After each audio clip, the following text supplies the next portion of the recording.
Okay guys, trailer project. It's hit a bit of a standstill. So not much of one.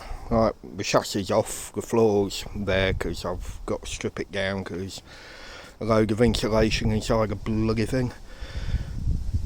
Trailer's empty, trailer's now ready to be split. Problem I've got is that the trailer is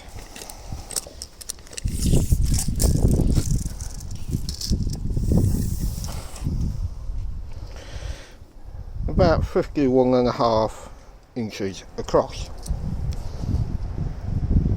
or 131 in metric.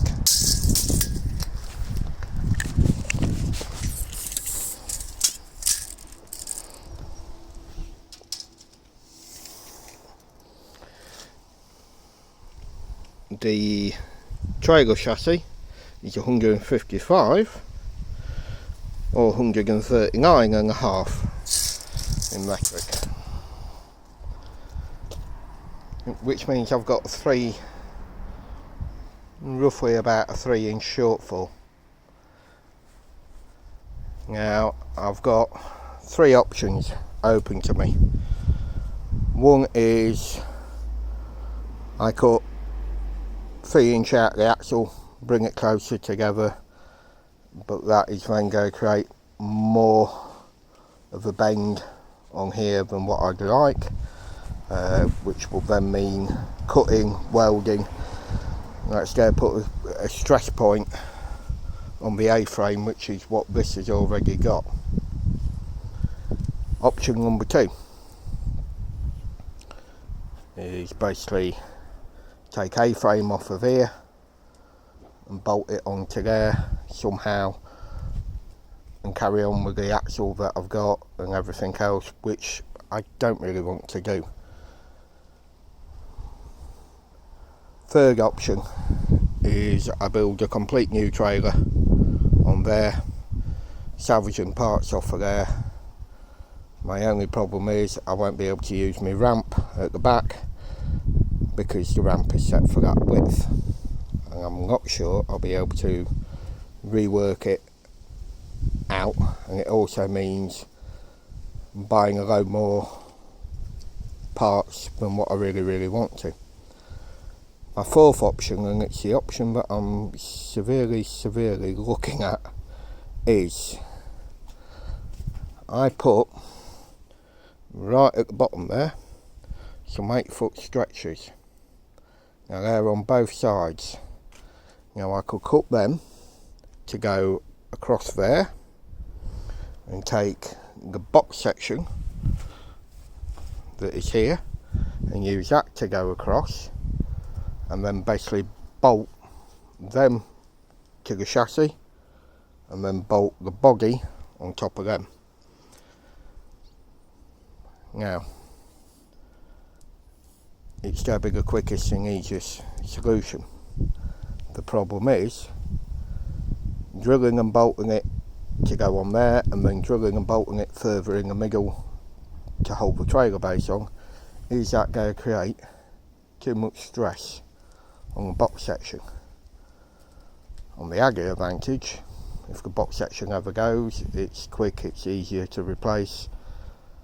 I just don't really know what to do. I did think about just putting some extra brackets in, but will that cause the top of the chassis to twist?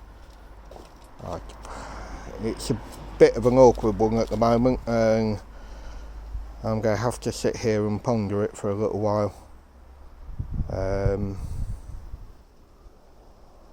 I really don't want to go out with that chassis. The chassis is good, the chassis is strong. If I go to remaking a whole new trailer base on top of it, it's going to cost me a fair bit of money, because I'm going to need angle iron, I'm going to need another sheet of checker plate, decent offcut of checker plate. I'm also going to need a big sheet of timber, and its expense, you know, it's like probably just for the angle iron and the sheet of timber I'm looking at 200-300 quid, and that's before I've even worked out how the heck I'm going to have it so that I can still have my tailgate at the back.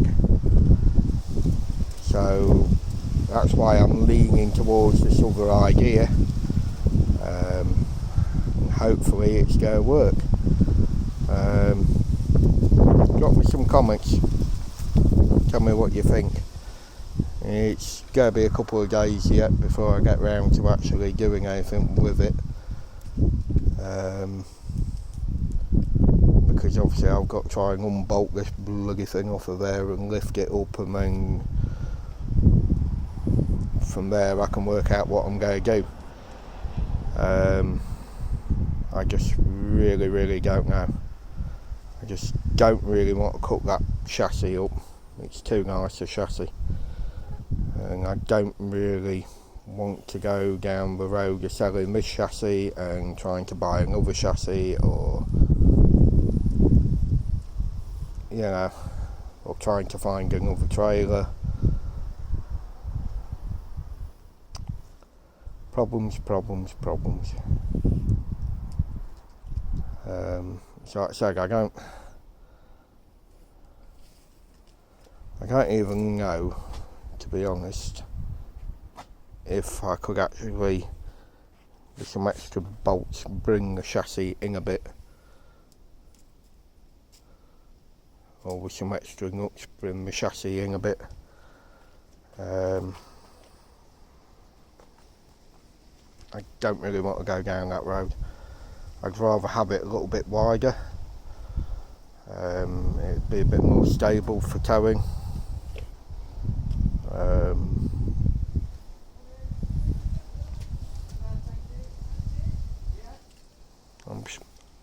I'm sure at some point I can get around it.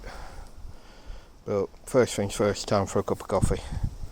Catch you later, guys. Thanks for putting up with me. Also, there's been a chap. I'm sorry, I can't really pronounce your name. You keep leaving a comment, but it's in Russian, and it doesn't appear on the comment section. I keep getting an email saying you've left a comment, but when I go to open it to see if I can translate it, nothing happens. If you want to, send me an email at groversteve2@gmail.com. Send me an email and tell me what your comments were, and I'll get back to you. I do try to reply to all comments. I'm not as big as everybody else, so you know, there's no real reason why I shouldn't be able to. But yeah, if you're still watching and wondering why I haven't replied to you, it's purely and utterly because your comments aren't popping up. Now, whether or not it's because you're Russian and I'm British, I don't know. But I'm really sorry, but like I say, if you want to drop me an email, feel free. Right, catch you later, guys. Thanks.